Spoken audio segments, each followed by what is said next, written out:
Le robot Philae s'est posé sur la comète Tchouri. Bonjour Grishka, Igor Bogdanov. Bonjour. Oui, bonjour. Évidemment, vous, les physiciens, mathématiciens, cosmologistes bien connus, qui avez vulgarisé finalement la connaissance scientifique dans des émissions de télévision.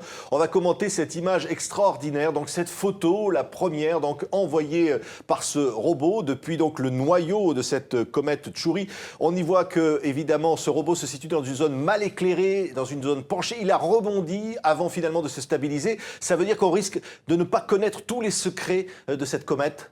Oui, alors, on risque évidemment de voir ce robot arraché, puisqu'il n'a pas pu s'arrimer, comme on le sait maintenant, au sol de la comète. Il faut penser qu'il pèse que 5 grammes. Hein. C'est 100 kilos ici, mais c'est 5 grammes là-haut. Donc, c'est pas beaucoup. Il peut être éjecté d'un moment à l'autre. Cela étant, a priori, la stabilité est acquise et on va savoir beaucoup de choses. Notamment sur la composition. Cette photo est extraordinaire. Vous voyez cette matière qui est là. On va revoir cette photo parce qu'évidemment, on voit la matière qui est incroyable. Hein, matière qui est incroyable. Et alors, on peut dire, grosso modo, maintenant on sait que c'est à peu près un tiers d'eau, donc de glace d'eau, un tiers de silicate, et puis, comme chez nous, des silicates, et puis un tiers de matière organique. Et c'est ça qui est intéressant. C'est cette matière organique qui va permettre petit à petit de comprendre des processus qui se sont déroulés sur Terre il y a presque 4 milliards d'années, 3 milliards et 800 millions d'années. Alors, malgré tout, il y a des difficultés parce qu'évidemment, là, il est penché, ce petit robot. Il est dans une zone, je le disais, pas très éclairée, assez obscure. Est-ce qu'il va pouvoir transmettre toutes ces données ?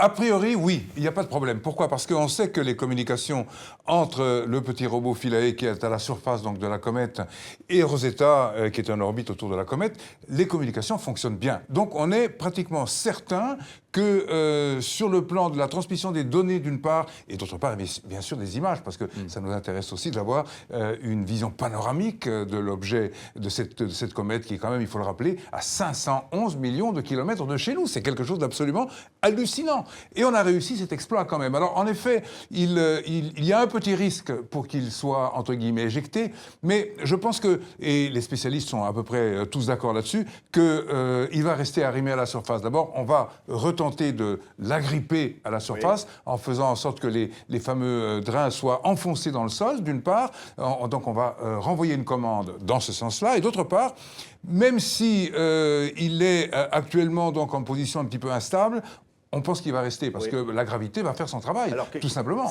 Qu'est-ce qu'on risque de savoir? Vous qui vous interrogez depuis toujours, depuis votre enfance, sur les origines du monde, est-ce qu'on peut avoir des éléments de réponse? Moi, je me souviens d'une émission dans Temps X où nous avions annoncé qu'un jour on chevaucherait une comète, c'est beaucoup dire, mais en tout cas qu'on se poserait avec un engin guidé depuis la Terre, donc, sur une comète. Et la question que nous posait, mais c'est à quoi ça sert? Eh bien, on avait répondu à cette époque-là, et on répond de la même façon encore aujourd'hui, ça va nous servir à découvrir des secrets inouïs, d'abord sur le système solaire tel qu'il était il y a longtemps, c'est-à-dire au moment de sa naissance, 4 milliards et quelques d'années, puis d'autre part, la naissance de la vie. La vie sur Terre, bien sûr, puisque le processus qui s'est passé ici s'est déroulé évidemment ailleurs, et c'est aussi donc la vie ailleurs. Il faut penser que cette comète, Churyumov, c'est une relique, c'est une sorte de document qui est absolument intact. Elle a été intouchée, alors que chez nous, il y a eu beaucoup de bouleversements, évidemment, depuis que la Terre existe. Énormément de choses se sont passées. Là-bas, non, c'est intact. On est dans l'espace, on est protégé, on est dans une cage de Faraday, comme on dit, et c'est cela qui, évidemment, est passionnant. Mais très concrètement, qu'est-ce qu'on pourrait savoir sur nous-mêmes, sur nos propres origines, sur les origines de la vie, finalement? Mais exactement ça.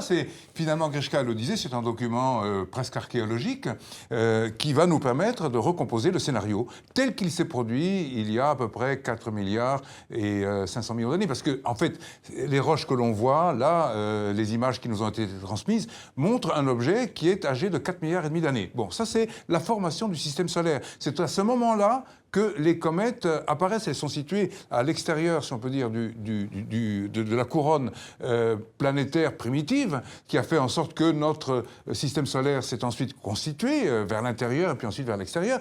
Et ce document-là contient toutes les traces de ce qui s'est produit, de ce qui s'est passé au moment de la naissance de la vie, 3 milliards et 800 millions d'années à peu près. Alors, dans le passé. Si moi je vous amène encore plus loin, vers 13,8 milliards d'années en arrière, vous allez me parler du Big Bang, qui vous fascine aussi. Est-ce qu'il y a un lien? On va parler évidemment de ce livre qui vient d'être publié, donc au courrier du livre que vous publiez, qui raconte en 3 minutes le Big Bang. Est-ce qu'il y a un lien finalement entre ce que nous montre cette comète aujourd'hui Tchouri et puis le Big Bang il y a un peu plus de 13 milliards d'années. Bien sûr, il y a un lien. D'abord, c'est vrai que 4 milliards et demi d'années, c'est à peu près le tiers de la distance qui nous sépare du Big Bang. Le Big Bang, c'est 13 milliards et 820 millions d'années. Le chiffre est très précis, on en rend compte dans notre ouvrage, grâce à un satellite qui s'appelle le satellite Planck, qui a été lancé le 14 mai 2009 et qui a donné tous ses résultats donc, en mars 2013, enfin en tout cas une première partie des résultats, on sait de manière précise l'âge de l'univers.